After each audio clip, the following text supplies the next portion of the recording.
Hello hi అండి అందరికీ.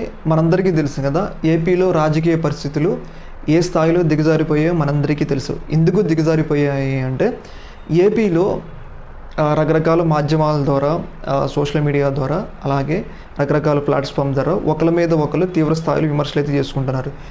వ్యక్తిగతంగా ఇంట్లో వాళ్ళ మీద ఉన్న ఆడవాళ్ళ మీద, అలాగే వ్యక్తిగతంగా తీవ్ర స్థాయిలో విమర్శలు అయితే చేసుకుంటూ ఉన్నారు. ఇలాంటి సందర్భంలో ఏపీలో రాజకీయ నాయకులు ఒకరు కనపడితే సెకండ్ ఇచ్చుకోవడం కాదు కదా, మాట్లాడుకునే పరిస్థితులు కూడా లేవు అనమాట.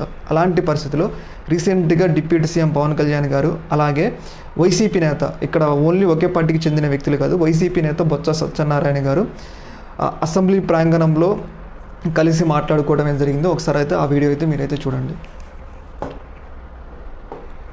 చూసారు కదా, ఆయన డిప్యూటీ సీఎం పవన్ కళ్యాణ్ గారు, ఆయన బొత్స సత్యనారాయణ గారు ఇట్లా కలిసి మాట్లాడుకోవడం ఏం జరిగింది అంటే, చేయబట్టి కలిసి మాట్లాడుకోవడం ఏం జరిగింది అంటే, మనం చూస్తూ ఉన్నాం ఏపీలో ప్రతిపక్ష వ్యక్తులు అంటే చంద్రబాబు నాయుడు గారి మధ్య, లోకేష్ గారి మధ్య, జగన్ గారి మధ్య ఏ స్థాయి వైరం ఉందో మనందరికీ తెలుసు. ఇలాంటి సందర్భంలో ఒక వైసీపీ నేత పవన్ కళ్యాణ్ గారిని పట్టుకొని కంగ్రాచులేషన్ చేయడం అనేది ఏపీ రాజకీయాల్లో ఒక చర్చగా మారింది. రాజకీయాల్లో ఇలాంటి పరిస్థితులే ఉండాలి. ఎందుకు అంటే రాజకీయాలు అనేవి రాజకీయాలకే పరిమితం కావాలి, కానీ దురదృష్టవశాత్తు మన ఏపీలో ఏంటంటే అవి తీవ్ర స్థాయికి వెళ్ళిపోయినాయి అనమాట.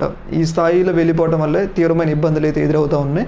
మరొకసారి అయితే చూడండి. చూసారు కదా, డిప్యూటీ సీఎం పవన్ కళ్యాణ్ గారు అసెంబ్లీ ప్రాంగణంలో బొత్స సత్యనారాయణ గారితో కలిసి చేయబట్టుకుని మాట్లాడటం అయితే జరిగింది. ఇది ఎట్లా ఉండాలి రాజకీయాలంటే, దీని మీద